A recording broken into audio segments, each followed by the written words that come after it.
നിലമ്പൂർ തെരഞ്ഞെടുപ്പ് കൺവെൻഷൻ വേദിയിൽ മലപ്പുറം പരാമർശവും പൂരം കലക്കലും ആയുധമാക്കി മുഖ്യമന്ത്രിയെ കടന്നാക്രമിച്ച് കെ.സി. വേണുഗോപാൽ. മലപ്പുറത്തോട് ചതിപ്രയോഗം നടത്തിയയാളാണ് മുഖ്യമന്ത്രിയെന്ന് കെ.സി. ആരോപിച്ചു. നിലമ്പൂരിലേത് LDF, UDF മത്സരമാണെന്നും സ്വതന്ത്രന് വോട്ട് ചെയ്താൽ ഭരണമാറ്റമുണ്ടാകില്ലെന്നും പി.കെ. കുഞ്ഞാലിക്കുട്ടിയും പറഞ്ഞു.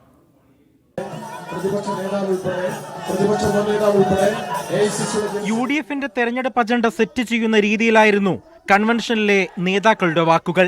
മലപ്പുറം പരാമർശവും പൂരം കലക്കലും ഉൾപ്പെടെ PV അൻവർ എപ്പിസോഡിലെ പ്രധാന വിഷയങ്ങൾ ചർച്ചയാക്കിയായിരുന്നു കെ.സി. വേണുഗോപാൽ സംസാരിച്ചത്. കേരളത്തിന്റെ 14 ജില്ലകളിലെ പോലെ തന്നെ 13 ജില്ലകളെ പോലെ തന്നെ ഏറ്റവും വിലപ്പെട്ട സംഭാവന ചെയ്യുന്ന ഒരു ജില്ലയെ സംശയത്തിന്റെ മുനയിൽ കൊണ്ടുപോയി നിർത്തി ഈ ജില്ലയോട്ടാകെ അപമാനിച്ച് ഈ ജില്ലയ്ക്ക് എതിരെ ഏറ്റവും വലിയ ചതിപ്രയോഗം നടത്തിയ സാക്ഷാൽ പിണറായി വിജയൻ മലപ്പുറത്ത് വന്ന് ചതിയെക്കുറിച്ച് പറയുന്നത് എന്തുകൊണ്ടാണ്?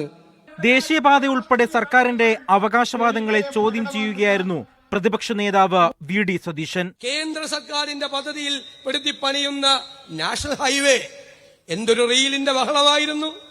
എന്തായിരുന്നു അവകാശവാദങ്ങൾ?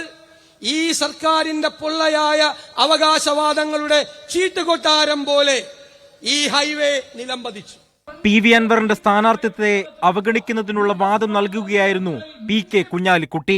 ഇവിടെ എല്ലാവരും പറയുന്നു നിലമ്പൂരിലൊരു ഉപതെരഞ്ഞെടുപ്പ് ഉണ്ടായത് നാട്ടിലെ കൊള്ളരുതാത്ത ഭരണം ഒന്ന് അവസാനിപ്പിക്കാനാണ് എന്ന്. എങ്കിൽ ഇവിടെ മത്സരിക്കുന്ന ഒരുപാട് സ്ഥാനാർത്ഥികളുണ്ട്. അവർക്കാർക്കെങ്കിലും വോട്ട് ചെയ്തിട്ട് വല്ല കാര്യമുണ്ടോ? വോട്ട് UDFന് ചെയ്തിട്ട് മാത്രമേ കാര്യമുള്ളൂ. ഭരണവീഴ്ചകൾ ചർച്ചയാക്കിയും PV അൻവറിനെ അവഗണിച്ചും പോകാനുള്ള ക്യാമ്പയിനാണ് കൺവെൻഷനോടെ UDF തുടക്കമിട്ടത്. PV അൻവറിനെ അവഗണിക്കുമ്പോഴും PV അൻവർ എപ്പിസോഡിലെ മലപ്പുറം പരാമർശവും തൃശൂർ പൂരം ഉൾപ്പെടെ ചർച്ചയാക്കാൻ തന്നെയാണ് UDFന്റെ തീരുമാനം.